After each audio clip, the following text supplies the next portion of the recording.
Okay guys, let's start with the introduction of the MapReduce. Introduction to the MapReduce, right. So in this we will see a little history, like if I say something related to the history of the MapReduce, that Apache project is a sub project of the Apache. So you can say it is a sub project of Apache Hadoop project. So if you have studied in the previous semester that Apache Hadoop, if I say core Hadoop project, which was created by the Doug Cutting, in that there was two component, like core component was there, MapReduce and the HDFS, right. So that means when we say Apache and we are saying Apache Software Foundation, that means it is an open source framework. So the MapReduce is an open source framework which is available as an Apache Software Foundation project. And the most important is that MapReduce is actually a batch based distributed computing.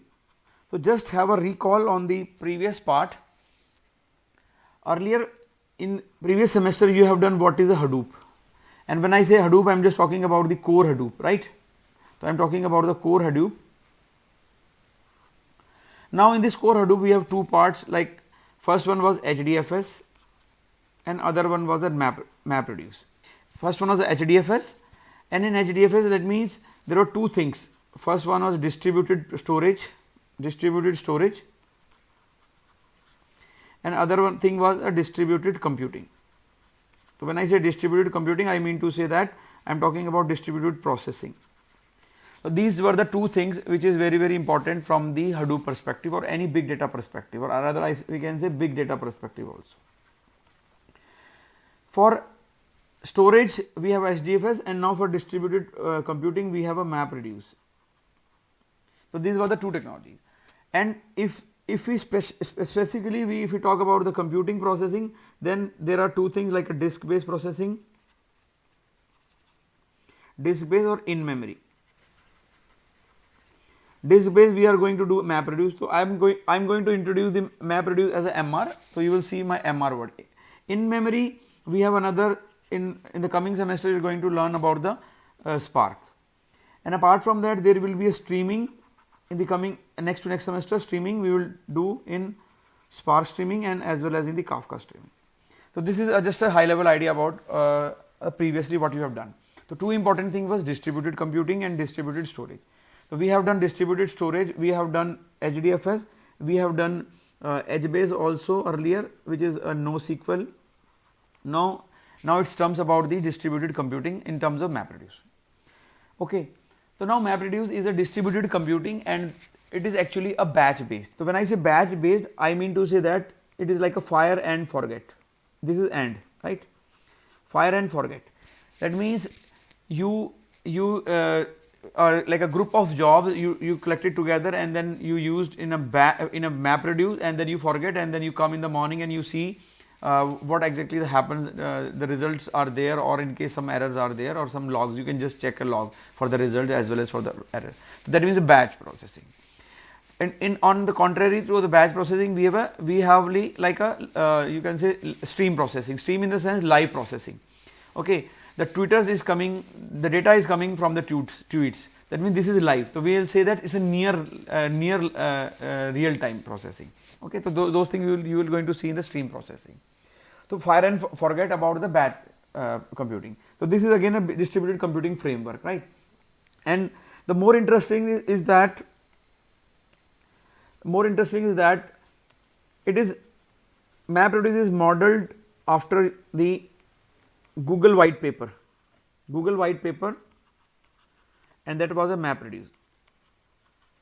So if you remember a small story about the MapReduce or in Hadoop framework, Google introduced the paper called GFS, Google File System, and then also a MapReduce in 2002 and 2004. Doug Cutting and his friend or his team attended the conference, and this inspired from those two technology, and they incorporated into their own project, and then it was like a Hadoop project. So they created a Hadoop project. So that means this is actually modeled after the Google white paper called MapReduce. Now you can say that this actually MapReduce is a programming model, and this is for particularly data processing. So now the new term we have introduced is called data processing. So when I say data processing means that you have scoop for ingestion, then after that we do the data processing. So this is actually a data processing. In data processing we can do like some kind of filtering or some kind of transformation. So just to understand, filtering is like, let's say you have that lots of tweets is coming, lots of data is coming to you, and then you are more interested in the English tweets only and you want to discard other one. So that means here you need to do the filtering. So you will do the filtering over in the data processing. Okay, so similarly, like let's say you have to convert some words from capital to small letters, right? So in that, this is also a transformation on a very high level note. So these kind of things we are going to do in the programming model for the data processing in MapReduce. And guys, in case if you feel any problem, you can unmute yourself and then ping, and then or you can chat also, and then please interrupt me and then ask the question in case if you feel problem. Okay. And otherwise, by the end of every slide, I am going to just take a pause and ask if there is any problem, and then we will move to the next slide. So if we add something more about the MapReduce, when we say MapReduce, then that means MapReduce is actually or you can say MapReduce or MapReduce programs. When you write a MapReduce program, those programs are actually inherently parallel. Inherently parallel means that they do the parallel computing. What they will do, they will break your data, okay, and the data will be in HDFS, and they try to compute, and the data computation will go to the data, and then they will do the computation. That means for a big task, for a big job, they will divide it into tasks, and then they will execute in parallel. So that means inherently parallel. You don't need to write any logic for the parallel computing, right? So this is inherently parallel, and then inherent parallel actually simplifies your this MapReduce simplifies your parallel processing. So MapReduce is simplify processing because it abstract the complexity, abstracting the complexity from you guys. So at least it is actually hiding the complexity. It is abstracting the complexity of what? Abstracting the complexity of the distributed computing or distributed systems or computing, right? Okay, so this is very simple. It is actually abstracting the complexity of distributed system. So let's understand what are the complexity, what kind of complexity of distributed system. The complexity such as like computation or computation parallelization. Computation parallelization means that how our computation will execute in parallel without having an interdependency.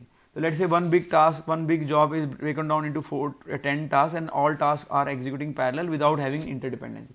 So this kind of complexity is hidden from us, and while doing this distribution or computation, it hides the complexity of work distribution also. How to distribute the work among different nodes and which are going to execute in parallel.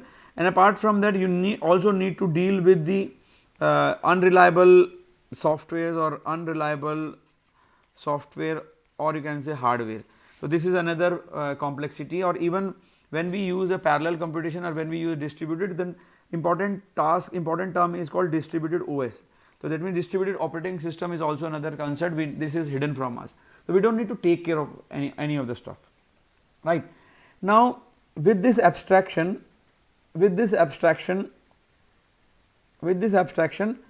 MapReduce actually allow the programmers, just having this abstraction, the MapReduce programmer allow programmers to you can say focus more on the business need, to focus on addressing the business need, so instead of or you can say than this one. So instead of having this complexity of implementation, parallel computations or work distribution or distributed OS, so just now the programmer can more focus on the business need of the problem, right? So this will help a lot into that. So apart from that, like MapReduce also enables the massive Scalability, this is again very important, scalability. The massive scalability across you can say 100 or thousands of machines in your Hadoop cluster, right. So, this means this also provide you the flexibility of scalability across 100 of this one. So, you can scale your computation across the 100 or 1000 of machines. Now, if I say that MapReduce, because in a core Hadoop ecosystem there are two components were there, first one was a MapReduce, other was an HDFS, then you can say that this is actually a heart of your Apache Hadoop. So, when I say Hadoop, I mean to say that core, I am talking about the core Hadoop, and in reality the MapReduce actually decompose your work, or you can say work submitted by the client. Okay. So, that means it is submitted by the client into the like you can say small parallelized map and reduce task. So, this is the actual process of doing these stuffs. It will breaken down, or it will decompose the work submitted, or you can say work or job submitted by the client into the map and reduce tasks, which are going to execute in parallel. Okay. So, now before moving to the next slide, just I want to ask if there are any questions, or we can move forward. Guys, the computation parallelization. Yes, Sarthak, let us say you have a very big job and now you want to execute, you have a single machine. What will happen? You will execute sequentially each and every step of that job. So, that means it takes a lot of time. Instead of that, you can break down that job into 10 tasks and you will allocate to your 10 different friends, and then 10 different friends are your nodes. Now, those friends can execute their 1/10 of the job, approximately 1/10 of the job parallelly, and then once the job is done, and then they can combine the results and they can give the result back to the you or to the client. So, in that scenario approximately they will save your 90% of the time, not exactly 90, but around 90% of the time. This is called a computation parallelization. So, I am moving to the next slide.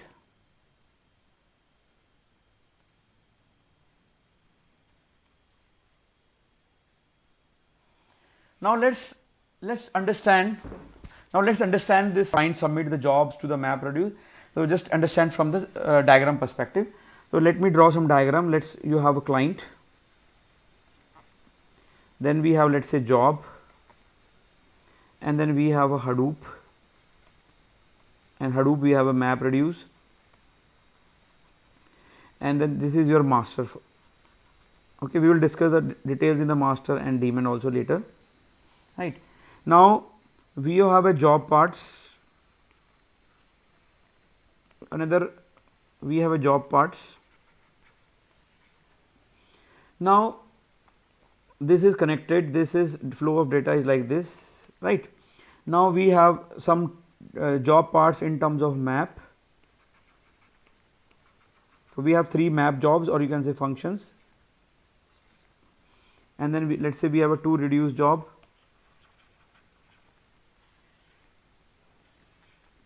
right. Now, here we have an input data,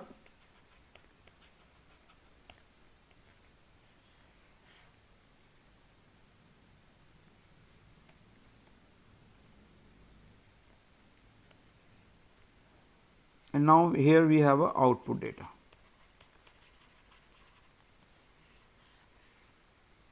Right. Now, the flow is something like,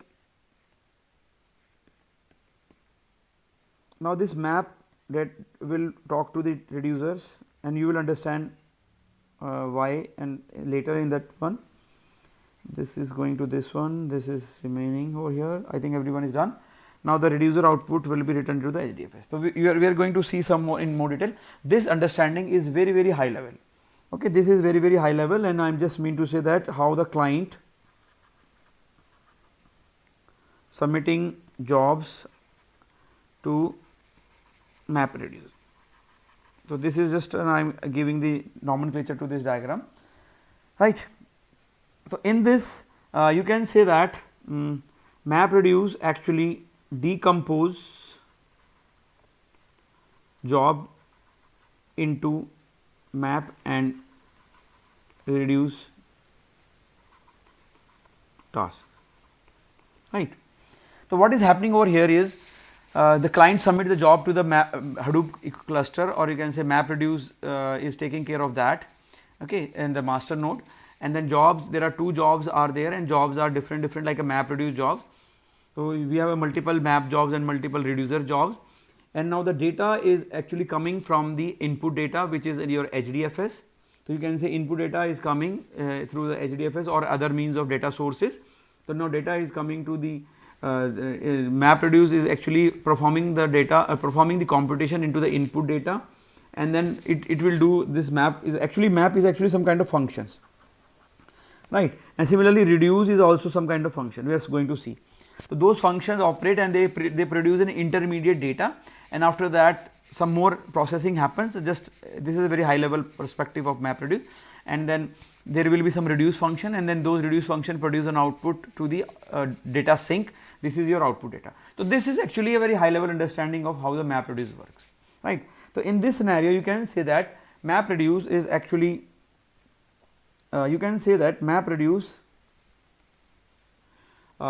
scales, I am just writing MapReduce scales linearly with the size of data, right. So it will scale linearly with the size of data. Now if we see more thing about the MapReduce is like, you can say that MapReduce is actually in long time back there was a language called Lisp language. So it uses a Lisp language construct. So Lisp language I have used long time back in 1998 for the during the artificial intelligence. So Lisp language constructs are used. Constructs are like a programming constructs, like if, for, then, how we write the data types, tokens. Okay, so it uses it uses some of the Lisp language constructs, and actually it uses the shared nothing architecture. Shared nothing architecture. This is very important. The shared nothing architecture it is going to use, and this is very important to understand. So share nothing architecture, right, or you can say share nothing architecture model. Now what this model is actually, it says that share nothing architecture removes the you can say remove the parallel execution interdependency, and which interdependencies,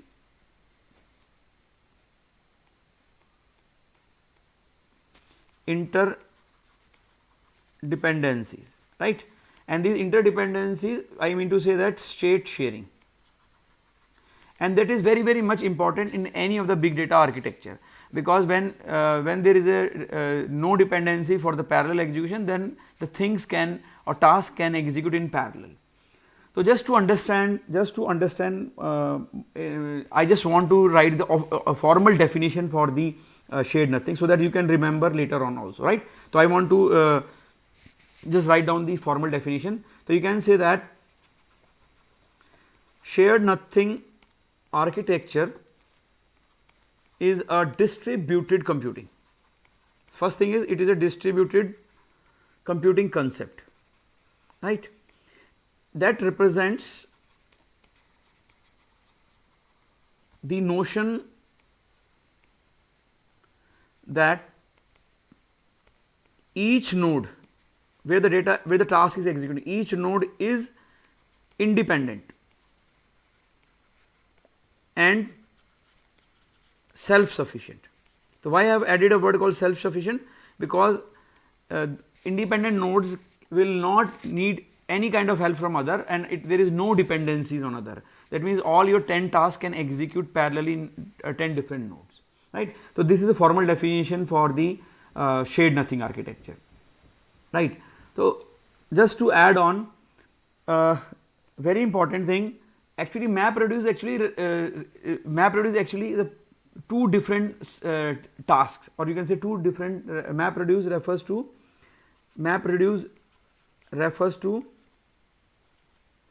you can say two separated and distinct tasks. MapReduce, because as name suggested, task, right. So as name suggested, first you can say that map task or map jobs or map task, or which is actually a function, right, map jobs or map tasks. So, what this map job is actually, it takes this map job, you can refer the diagram also. It takes input from disk as key value pair. So, just I am writing key and view, therefore key value pairs, and it process them and produce another output. You can say another output as a set of intermediate key value pair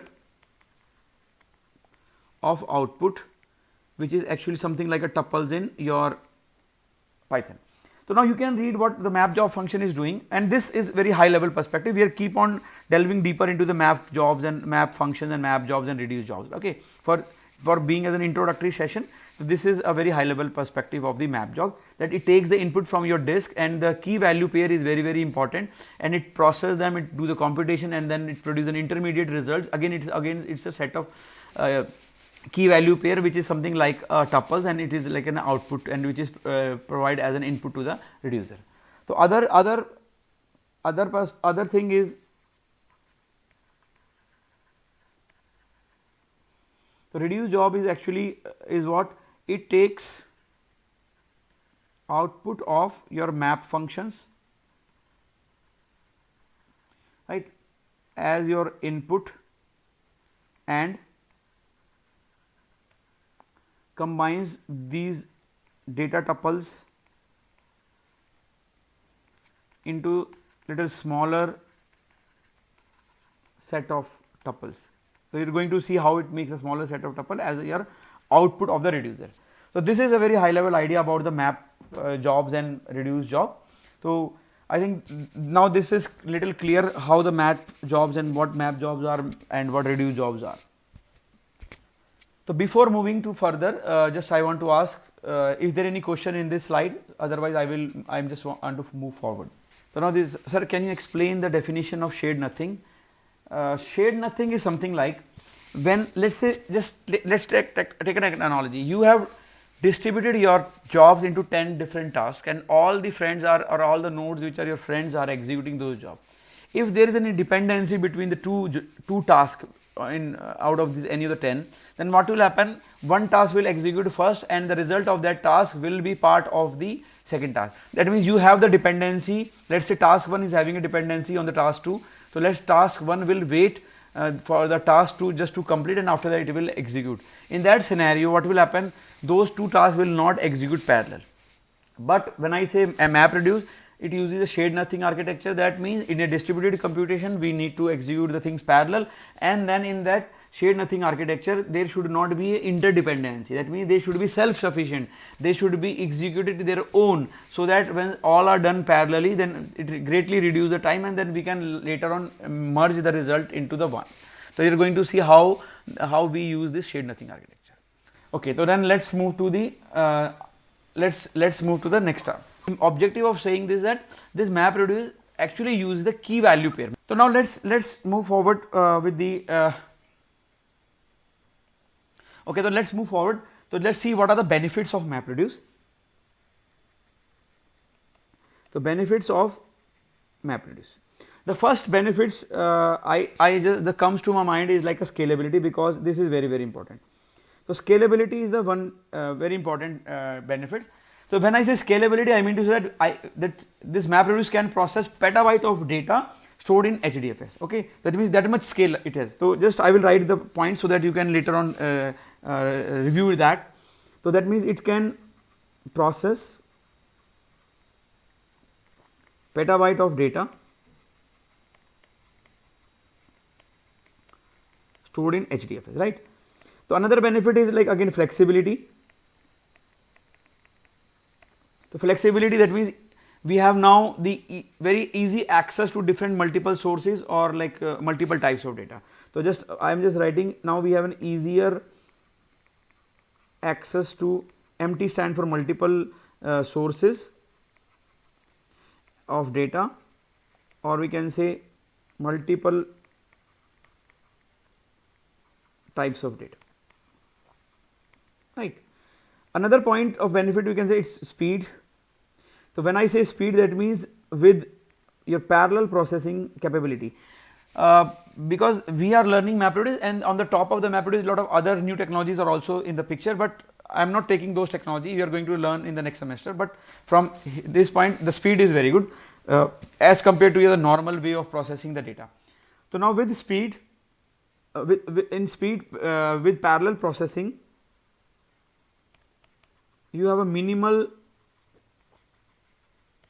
data movement, because like in this you can say with this data movement, Hadoop now offers you the fast processing and massive amount of data. That means, or you can say, we can also write in that Hadoop offers the fast processing on massive amount of data, right. So now another benefit we can say, it is very simple. It's very simple in the sense that now the developer can write code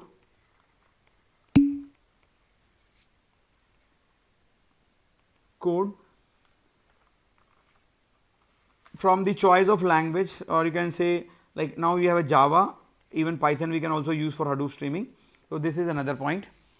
Now you can say benefit is it is a very cost effective solution.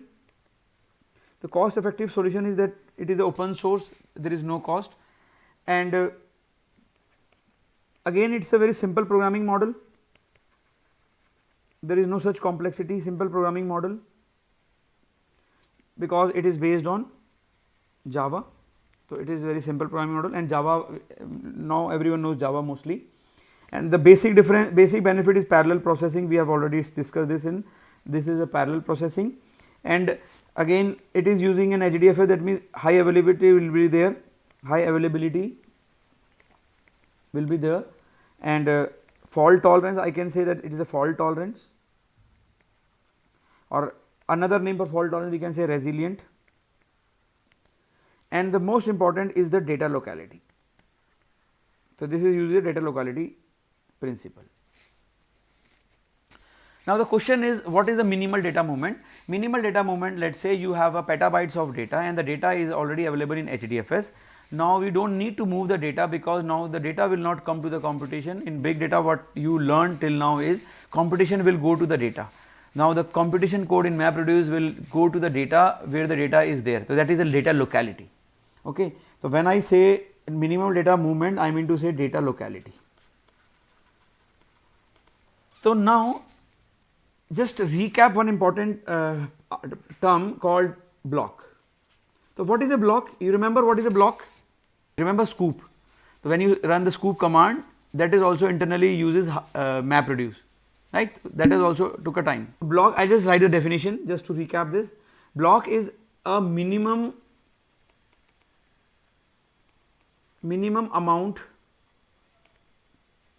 of data, or we can say that smallest unit of data that can be read or write.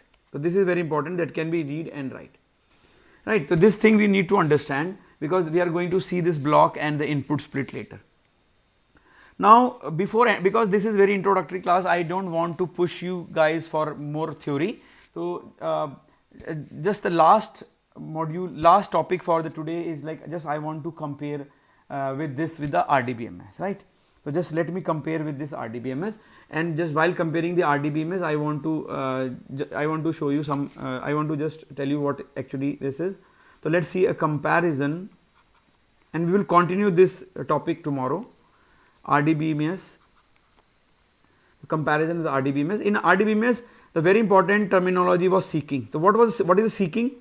So seeking is actually a process of moving your disk head, right, to a particular place on the disk to read and write data. actually characterize the, this is important, this is actually it actually characterize the latency of disk operation. So, just you have to remember, this is very very important. So, this disk is actually latency means like delay, right. So, latency means delay. Now, another point you have to remember is that transfer rate. The transfer rate is actually corresponding to your disk bandwidth, right. Now, in this transfer rate I can say that data, if I am using the word if, data access dominated by the seek, then it takes longer time to you can say read or write, right. So, when the data access is dominated by the seek, that means you need to find where the data is, then it takes a longer time to read and write. Now, this is your DBMS part. If you want to update, let us say if you are updating the smaller portion or smaller proportion of record, right, the smaller proportion of, if you are using a smaller proportion of record in your database, then B tree, if you are at B tree works well. So, if you remember in the transaction in the advanced DBMS, you have learned B tree, that B tree is actually managing this updating and all. But what happens when the updating, when you are updating majority of database, that means big databases, then what happens, B tree is very less efficient, is not suitable. So, B tree is less efficient and it is not suitable than the MapReduce. Then we need to use this kind of MapReduce and functionality, because it uses the sort and merge just to rebuild the databases. So, this kind of things are needed here over here, right. So, this was the just a high level idea, because this thing is needed when we will differentiate the you can say when we differentiate the MapReduce with your, or even Hadoop with your Hadoop with your RDBMS stuff, right. So, now let us just to wind up the today's session, I want to add a very very important point. I am just writing over here itself. So, MapReduce good fit for problems. What kind of problem is MapReduce fit for? So, now you can say that MapReduce is good fit when we have lots of data, right. Okay. So, when good fit for when we have lots of data, that means when we need to analyze complete data set or whole data set in batch fashion, okay. In batch fashion I am talking to, because it is a batch distributed processing, and it is basically, or you can say particularly very particularly helpful when we have ad hoc kind of analysis, okay. And it is also very helpful when we have data of type iterative computing or iterative processing. It is also helpful when we have, you can say, graph processing. Earlier it was used for the graph processing also, but nowadays we have very good frameworks are there in the market. And earlier when there was no such distributed computation framework, then it was used for your page rank algorithm, not now but earlier. So, these are the few of the areas where the MapReduce fit for this one, okay. So, this is all about the today's session. So, if you have any question, please feel free to ask. You can unmute yourself